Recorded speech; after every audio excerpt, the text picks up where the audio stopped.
ఈ అవకాశం ఇచ్చినందుకు ధన్యవాదాలు అధ్యక్ష. ఒక్క నిమిషం, 1 మినిట్, ఒక్క నిమిషం ఆగండి. సభలో ఉన్న సభ్యులందరూ అడగాలనుకుంటున్నారు. గౌరవ మంత్రి గారికి నేను సూచన చేయడం ఏమనగా, ఈ సభ తర్వాత 1 వీక్లో 10 డేస్లను ఈ గౌరవ సభ్యులను అందరిని పిలిచి, ఇది అందరికీ సమస్య ఉన్నది కాబట్టి వాళ్ళని పిలిచి ఒక మీటింగ్ పెట్టి సమస్యను పరిష్కారం చేసే విధంగా ప్రయత్నం చేయాలని తెలియజేస్తూ, మరి అదేవిధంగా నా నియోజకవర్గంలో కూడా డబుల్ బెడ్రూమ్ల సమస్య ఉన్నది. 90% పూర్తి అయినాయి, 10% ఉన్నది. అవి అయిపోతే దాన్ని వాడుకలోపటి తీసుకురావడానికి అవకాశం ఉంటుంది కాబట్టి మరి మీకు ఇచ్చిన సూచనను తప్పకుండా పాటించి జవాబు ఇవ్వవలసిందిగా కోరుకుంటున్నాను.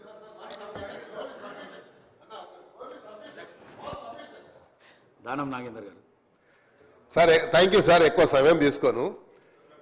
మా నియోజకవర్గంలో 3 places sir, Durga Bhavani Nagar, Guru Brahma Nagar, road number 46 Ambedkar 46లో ఆల్రెడీ 300 ఇండ్లు కట్టి ఇప్పుడు 2 సంవత్సరాలు అయింది సార్. అది త్వరితగతిన కంప్లీట్ చేయాలని మంత్రి గారు కోరుతారు. ఎందుకంటే అది డెలాబరేటెడ్ కండిషన్లో పోతున్నాయి కాబట్టి. ఈ ఏదైతే దుర్గా భవానీ నగరు, అంబేద్కర్ 40 మరి గురు బ్రహ్మ నగర్లో మొన్ననే సోషో ఎకనామిక్ సర్వే గిట్ల అంతా అయిపోయింది సార్. అది కూడా డిపార్ట్మెంట్ హౌసింగ్ కానీ రెవెన్యూ కానీ అందరూ వచ్చి ఐడెంటిఫై చేశారు బెనిఫిషరీస్ని. మంత్రి గారు మేమేమో ఆ 3 ఫ్లోర్లు అన్నారు. నేను దయచేసి తమ ద్వారా మంత్రి గారు కొడుతున్నా 5 ఫ్లోర్లకు ఇస్తే ఒక లిఫ్ట్ మనం పెట్టుకోవడానికి ఉంటుంది సార్. ఎందుకంటే 3 ఫ్లోర్లు అనేది మ్యాండేటరీగా చేసింది ప్రభుత్వము. కానీ 5 ఫ్లోర్లు ఇస్తే లిఫ్ట్ పెట్టాలి, కంపల్సరీ అవుతుంది కాబట్టి. అయినా అక్కడ ప్రొవిజన్ ఉంది కాబట్టి అది కన్సిడర్ చేసి మంత్రి గారు గురు బ్రహ్మ నగర్ అదేవిధంగా రోడ్ నంబర్ 46 అంబేద్కర్ ఈ 3 విషయాలు మంత్రి గారు దృష్టికి తీసుకొస్తాం. Thank you sir.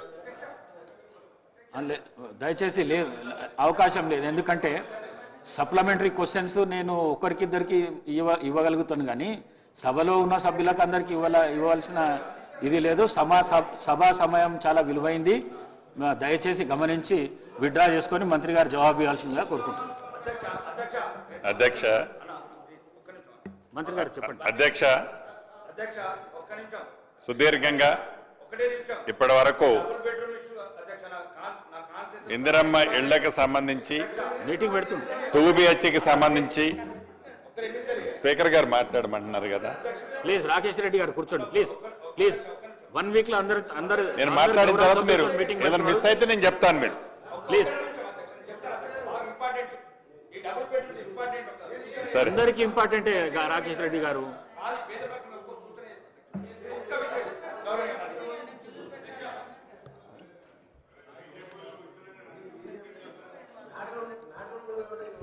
ధన్యవాదాలు అధ్యక్ష.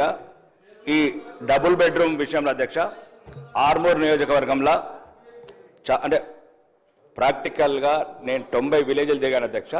ఒక చిన్న సూచన మీ ద్వారా అధ్యక్ష, రాష్ట్రంలో 21 లక్షల సుమారు 28,000 మంది స్థలాలు అయితే నేనేమంటున్నా అధ్యక్ష, ఇప్పుడు ఏప్రిల్ నుంచి ఏదైతే కొత్త కాన్సెప్ట్ తీసుకుంటున్నారో ఇప్పుడు మా ఆర్మూర్ నియోజకవర్గంలో ఇల్లు కొద్ది వరకు సరిపోయినాయి. ఇప్పుడు ఏదైతే తీసుకుంటున్నారో కోటాని సగం మందికి స్థలాలు ఇప్పియండి అధ్యక్ష. ఎవరైతే మొత్తానికే స్థలం లేదు వాళ్ళకి ఈ సంవత్సరం కొన్ని సగం మందికన్నా స్థలాలు ఇప్పియండి అధ్యక్ష. ఒక గౌరవనీయ మంత్రి గారికి మీ ద్వారా చెప్తాను అధ్యక్ష, ఈ 3,000 1800 స్థలాలు ఇవ్వండి. స్థలాలు లేని వాళ్ళకు 1800 మందికి ఇల్లు కట్టించండి అధ్యక్ష. ప్రతి గ్రామంలో స్థలం లేని వాళ్ళు ఏడుస్తున్నారు అధ్యక్ష, స్థలం ఉన్న వాళ్ళకి ఇల్లుస్తున్నారు అధ్యక్ష, మాకు స్థలం అని ఇవ్వండి అయ్యా అని ఏడుస్తున్నారు అధ్యక్ష.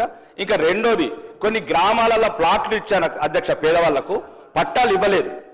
ఆ స్థలాలు ఉన్న వాళ్ళకు పట్టాలు ఇచ్చి వాళ్ళకు కూడా ఇందిరమ్మ స్కీమ్ మీద ఏదైతే ఉందో 5 లక్షలు వాళ్ళకు కూడా ఇవ్వాలి అధ్యక్ష. ముఖ్యంగా నేను గౌరవనీయ మంత్రి గారు మీ ద్వారా చెప్తున్నా అధ్యక్ష, ఇక్కడ చిన్న సూచన అధ్యక్ష, ఏం లేదు అధ్యక్ష, అక్కడ కొన్ని అనివార్య కారణాల వల్ల రాజకీయ కారణాల వల్ల ఎల్లువల్ల తీసేస్తే గౌరవనీయ మంత్రి వారికి వచ్చాను, సీతక్క గారికి ప్రత్యేకంగా ధన్యవాదాలు చెప్తున్నాను అధ్యక్ష. ఎల్లువన్లో ఉన్న పేదవాళ్ళని తీసేస్తే అన్యాయం జరిగితే పేదవాడికి పార్టీలు ఉండయి, ప్రమేయం ఉండదని గౌరవనీయ మంత్రి గారికి గౌరవనీయ జిల్లా మంత్రికి సీతక్క గారికి చెప్తే అప్పుడు న్యాయం చేశారు అధ్యక్ష. కాబట్టి రాష్ట్ర వ్యాప్తంగా కూడా పేదలకు పార్టీ లేదు, అరువులకు పార్టీ లేదు, పార్టీల పేరు పెట్టి అనర్హుల లిస్టు నెట్టకూడదు. అది జరిగింది ఆర్మూర్ల అన్యాయం, సరిదిద్దారు ఇద్దరు మంత్రులు. మీ సభ వేదిక ద్వారా చెప్తున్నా, దయచేసి తెలంగాణలో ఏ నియోజకవర్గంలో పేదవాళ్లకు పార్టీలు లేవు, అరువులకు మాత్రం కేటాయించాలని మీ ద్వారా కోరుతున్నా అధ్యక్ష. ఈసారి సగం మందికి స్థలాలు, సగం మందికి ఇళ్లను మీ ద్వారా మంత్రి ద్వారా కోరుతున్నా అధ్యక్ష. పట్టాలు ఎవరికైతే ఇచ్చారో గత ప్రభుత్వాలలో ఆ పట్టాలకు స్థలాలకు పట్టాలు ఇచ్చి ఇందిరమ్మ స్కీమ్ అప్లై చేయాలని కోరుతున్నా అధ్యక్ష.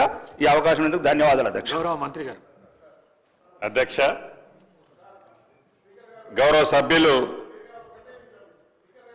ఈ సభలో ఉన్న గౌరవ సభ్యులు ఇళ్లకు సంబంధించిన దాంట్లో ఇల్లు అంటే పేదవాడికి ఏదో 2 ఇటుకలు పేర్చి పైన స్లాబ్ వేసి ఇల్లు ఇల్లు అనే దానికంటే కూడా పేదవాడి ఆత్మగౌరవానికి చిహ్నంగా ఉండేది ఇల్లు. ఈ ఇంటికి సంబంధించిన సమస్య తమరితో పాటుగా ఈ సభలో ఉన్న సభ్యులు, సభలో లేని సభ్యులు అందరికీ ఈ సమస్య ఉంది అధ్యక్ష.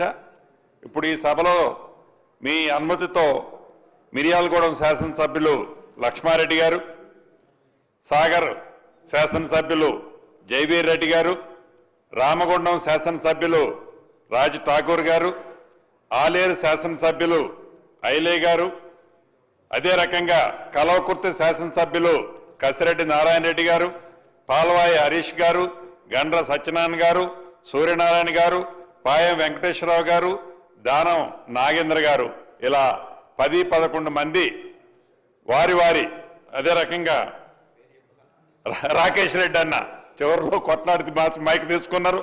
రాకేష్ రెడ్డి గారన్న కూడా 11 మంది సుదీర్ఘంగా వారి నియోజకవర్గాల్లో వారికి ఉన్న సమస్యలు, ఇక్కడ 2 BHK ఇందిరమ్మ ఇళ్ళు, ఇక్కడ 2 వర్టికల్స్, క్రీస్తు పూర్వం క్రీస్తు శకం అని ఎలా అనుకుంటామో, ఎలా వాడుక భాషలో ఉందో ఇందిరమ్మ ఇళ్ళు ఈనాటి మనం ఇస్తున్నది గత 10 సంవత్సరాల్లో ఆనాటి ప్రభుత్వం 2 BHK పేరుతో రాష్ట్ర ప్రజలని ఎలా మభ్యపెట్టిందనేది రెండో అంశం.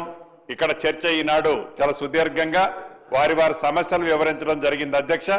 ముందుగా 2 BHK గురించి గౌరవ సభ్యులు ఏవైతే అనేక సమస్యలు అడిగారో, ఇందాక ప్రధానమైన సమస్యకి ఈ ప్రభుత్వం ఏర్పడే నాటికి గత ప్రభుత్వంలో 2 BHK కట్టి బిల్స్ 204 కోట్లు పెండింగ్ ఉన్నాయి అధ్యక్ష.